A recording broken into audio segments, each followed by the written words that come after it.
they don't have the people they need to rush the passer. It's been evident every week. Yeah, and this defense that you faced, they were damn near flawless. Where you caught it, they tackled. You had a contested throw. They came up and hit you and broke you up. And other than that, they got after your quarterback with 4 all night. If you think that the Niners, quote, like barfed all over themselves or whatever, then you need to give me the player who barfed on himself, who just like totally sucked out there, as opposed to what I think actually most of you think at the core of your being, which was that the Niners, they did not have the people to win that football game. Did they have opportunities? Sure. But like, it has to be perfect. You have to fall on every fumble. You can't drop any balls. You have to, right? Every opportunity has to go your way. And that's rare. That's rare. I mean, it's been more often than not this season that those things have fallen the Niners' way. Yeah. But that's rare that you're going to nail them all. Sure, McCaffrey bobbled a ball. We can do that. But outside of that, who's the guy who you're like, boy, you really gagged this one away? I can't think of anyone. I can think of one. Who? You know who. Who, Brock Purdy? Brock Purdy. What'd he do? Brock Purdy, he didn't find open receivers. The few times he had opportunities, Brock he didn't Purdy. get the job done. What opportunity? What do you even mean by On that? the 4th and 1 play, when he got blitzed, Was someone open? George Kittle was open. I mean, he wasn't like wide open. You had time, but Yeah, did he have time to throw it to him? he had enough time to where he could see it and just flip it out there. Okay. Awareness. Okay. And the one that we all blame McCaffrey for. Yeah. The juggle bobble. I mean, another one of your passes gets tipped, Brock. Okay, can we do the tip pass for just a second? Sure we can. Because it happens to your guy a lot, Your Honor, President of Brockistan. How many balls got batted from Darnold? I'd have to look. There's at least 3, and the Niner defensive line is non-existent. But anyway, here's my point about the tip ball Let's thing. hear it. And I'm glad that Christian said what he said about this one. Well, he's defending your guy because he's the vice president of Brockistan, possibly. He and I are a good, Right. we're a good battery. Good tandem. It's a play that I have to make, absolutely have to make. Expect nothing less but to make that play, and it's completely on me. Okay. He's right. And that's not, like, it's okay. Like, sometimes you don't catch the ball. But my point is on the tip ball thing, we're making it sound like the DB tipped it. I hear a lot of people go, well, the ball changed direction. Right. You're 15 yards away. You have time to readjust to something where the ball got tipped a little bit. Right? Like if I'm 15 yards from you and something redirects, but it's still heading right at me, it's not like, well, I didn't have time to figure it out. It's like, yes, you did. There's a flutter. There's the flutter factor. Right, but like you're 15 yards away, so you can see that. It's and he's got the ball still lands literally in his lap. A little behind him. I mean, yes. He's got 2 hands on the ball. He's got to catch it. So like that's just a flat out. The guy bobbled the ball. It's okay. It happens. It's not okay. It happens. It does happen, but it's not okay. Well, it's not okay when you're in the red zone for the first time all night, and you actually might get a chance for the announcer who's coming back off of leukemia, and all he wants to do is scream touchdown San Francisco. It didn't happen. And it didn't happen. Field goal! I don't know if that's his call. Here's what I mean by it's okay. It's not okay, but like, what are we going to do? We're going to get mad at Christian McCaffrey now? Do you know what I mean? I know exactly what you mean. It's kind of like if Steph Curry misses a 3, we're like, well, this choke job. It's like when my 3-year-old has an accident in her crib, in her big girl bed. Am I going to put her up for adoption? No. Accidents happen, and you get a new sheet, and you move on. I get that, Mark. You're not here without that guy. You're nowhere near here without that guy. I'm not here without that girl. So, like, he messed one up. Okay. On to the next. Yeah, you get that. This is a bummer time to have it happen, and it's happened in very, very big moments a couple of times the last few years. Guy fumbled in the Super Bowl. No doubt. So, okay. You know what I mean? And for me, that was not a make or break play. Like we all talk about that play in the Super Bowl where Was it Burford who went the wrong way? Yeah. He goes the wrong way, and a sure touchdown is not a sure touchdown. And so even if you want to look at that one play as the play that cost him the game, and everyone wants to talk about Kwaski Tart against the Rams in the NFC Championship game, well, there was another 167 plays in that game that you could have made or did make. So too often we drill down on one thing too much in football. That one Saturday, though, was like, oh, man, they're finally, like you said, they're finally humming. Like, boom, Kittle and Juwan and a little bit of McCaffrey and March. This is what we're used to. And oh, God. And then it just stopped. Bobble game. Like, this is more of a general comment. I love when things don't go well for a team and we immediately want to pluck people who never play, and we go, that would have been the answer. Jordan Watkins has played, Mark, 25 snaps this year. So that we would have beat Seattle if Jacob Cowing is a ghost this year.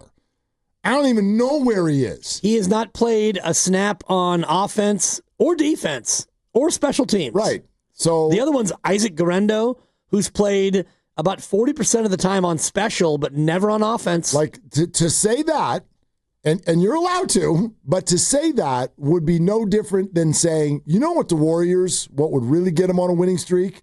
Not LJ Cryer. Not Steph Curry, Seth Curry.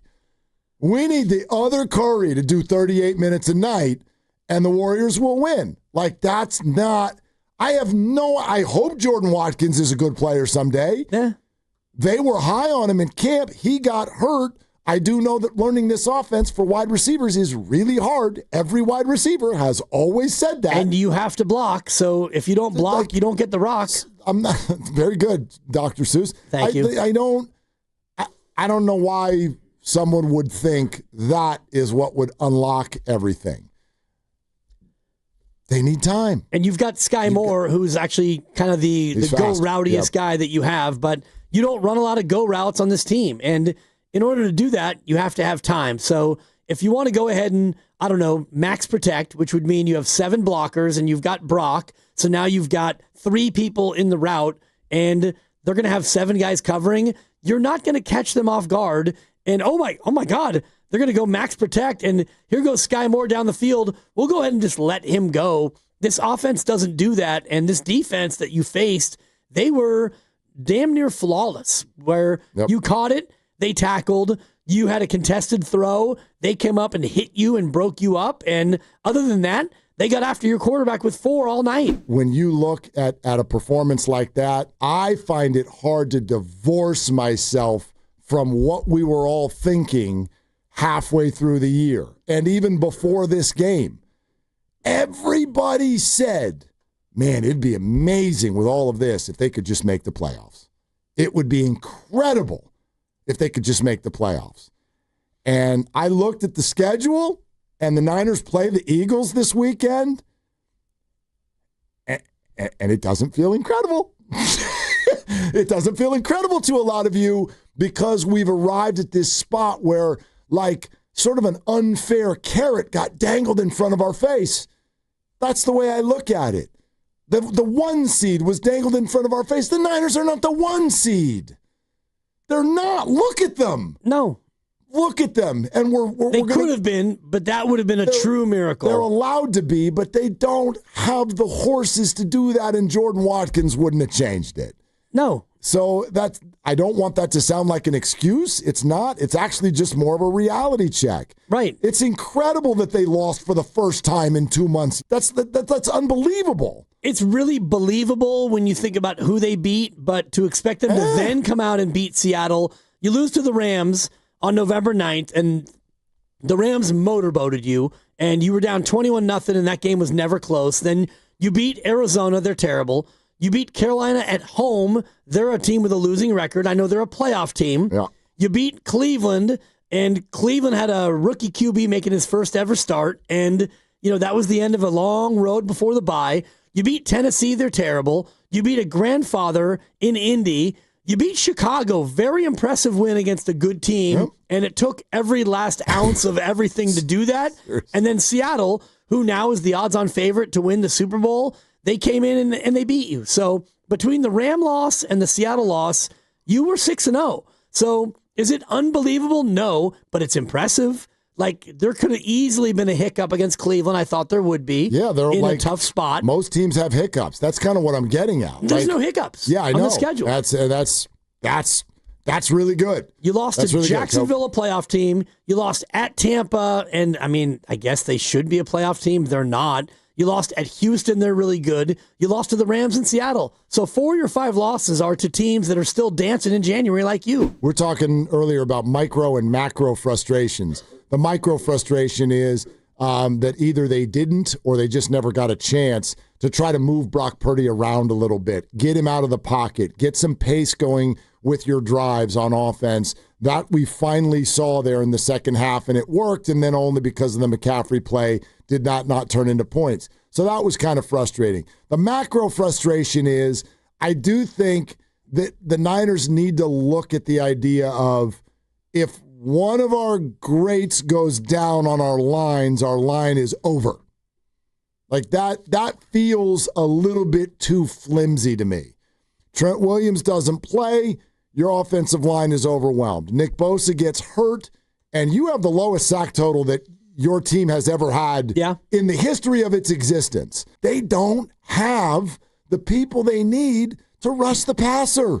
It's been evident every week. Yeah, and even when they now have blitzed more than they normally do and normally would like to, like a lot of times when you are blitzing, you're bringing a linebacker late, and I think it was D. Winters when he got hurt. He blitzes late, and Sam Darnold kind of sidesteps him. He whiffed. But he collapsed in pain. He got hurt on the play. Either stepped on or whatever it was. So Sam Darnold's like, oh, okay, let me go ahead and amble for 5 and a first down. So even when you did the right thing and you brought the pressure, you still weren't making the effectual plays that you want to make. Which is why I think Kyle Shanahan keeps talking about tackling, and it ticks everyone off because people don't want Kyle talking about the defense because apparently Kyle's not even about the defense. It's only about the offense, and it sounds like he's blaming the defense. I don't think he said great things about the offense either. I didn't really hear any finger pointing going on. That's not how I translated it. I thought that was fair. I thought the 49ers, hampered though they are, and linebackers running around I've never heard of, but you have NFL helmets, so therefore when there's another player in front of you as a defensive player, you're supposed to be able to tackle that person. They didn't do a good job of that. No, and it was really a stark contrast to me of watching Seattle, and every time they had to roll up and make a tackle, they made the tackle. I can't remember too many missed tackles, and the Niners had a bunch of whiffs, and you mentioned the one before where Jackson Smith-Njigba goes all the way down the sideline for the touchdown, but he actually stepped out of bounds at like the 30-yard line or whatever. But on that play, there was like whiff, whiff, whiff, whiff, whiff. He stepped out of bounds, but it was way further down the field than I realized. Like when they started, he's running for the end zone, and then they blow the whistle. You're like, okay, thank God. Yeah. Like he actually stepped out of bounds. And then they showed the replay, and it was like, step, no, that's in bounds. Step, no, he's still in bounds. Yeah. Step, and then he's out of bounds. I go, well, he's still got like 16 yards and a first down out of that. Yeah, they weren't where they needed to be. And they didn't get people on the ground. So that's disappointing. I guess that's the whole thing. It's all understandable. Completely. It's frustrating, but it's understandable.